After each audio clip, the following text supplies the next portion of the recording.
Assalamualaikum warahmatullahi wabarakatuh. Perkenalkan, saya Isnadiatul Mafudo dengan NIM 2025011024.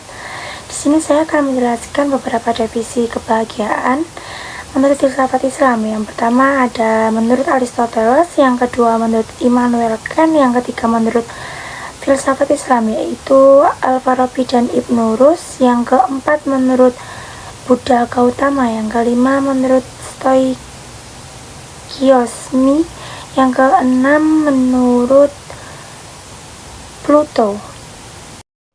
Kebahagiaan menurut Aristoteles adalah kebahagiaan sejati atau eudaimonia adalah tujuan akhir hidup manusia yang dicapai melalui aktivitas jiwa yang selaras dengan kebajikan dan akal budi, bukan sekadar kesenangan atau kekayaan. Ini berarti hidup yang berbudi luhur, mengembangkan potensi tertinggi sebagai manusia rasional melalui penerapan kebajikan seperti keberanian, keadilan, dan kebijaksanaan. Kemudian, Aristoteles mengajarkan bahwa kebahagiaan adalah mencapai kehidupan yang sempurna sebagai manusia dengan mengoptimalkan kemampuan akal budi dan karakter moral melalui tindakan-tindakan kebajikan yang menjadikannya tujuan utama kehidupan.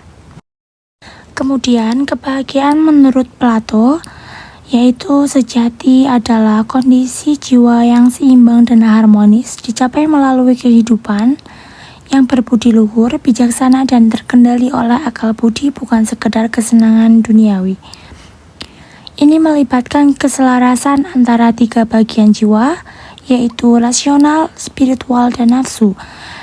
Dan apabila kepuasan dalam kesederhanaan serta pengetahuan akan kebaikan.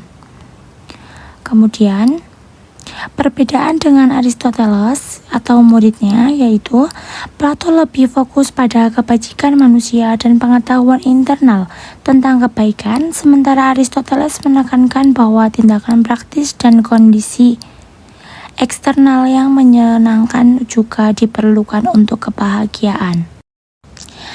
Kemudian, menurut filsafat Islam, yang pertama yaitu Al-Farabi, kebahagiaan sejati adalah tujuan akhir hidup manusia dicapai melalui penyempurnaan jiwa lewat 4 kebajikan utama, yaitu teoritis, intelektual, moral, dan praktis.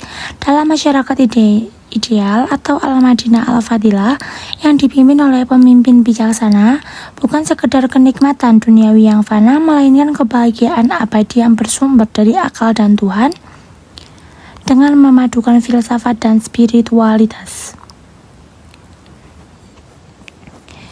Tujuannya, kebahagiaan adalah kebaikan puncak, tujuan tertinggi eksistensi manusia yang melampaui semua hal lain.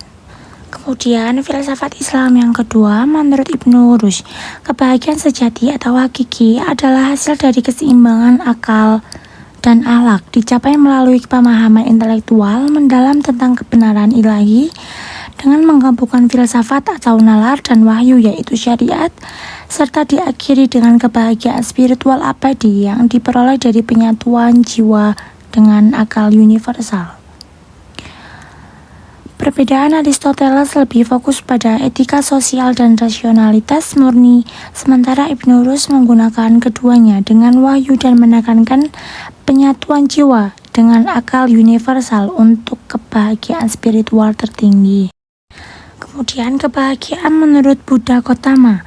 Kebahagiaan sejati bukanlah kenikmatan indrawi yang bersifat sementara, melainkan kedamaian dan ketenangan batin yang mendalam yang berasal dari lenyapnya penderitaan yang dikenal sebagai nibbana atau nirwana. Ajaran Buddha membedakan antara dua jenis kebahagiaan, yang pertama kebahagiaan duniawi, yang kedua kebahagiaan spiritualitas. Buddha mengajarkan bahwa kebahagiaan berasal dari dalam diri, dari cara kita berpikir dan bertindak, bukan dari pencapaian eksternal. Dengan melatih pemikiran dan menjalani kehidupan sesuai Dhamma, yaitu ajaran Buddha. Menurut Immanuel Kant, kebahagiaan bukanlah tujuan utama moralitas.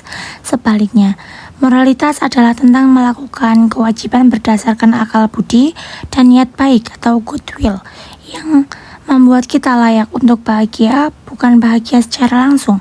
Kebahagiaan bersifat subjektif dan sementara, sedangkan moralitas didasarkan pada imperatif, kategoris atau hukum universal yang bersifat mutlak, sehingga hidup terhormat dengan prinsip lebih penting daripada hidup senang tanpa prinsip.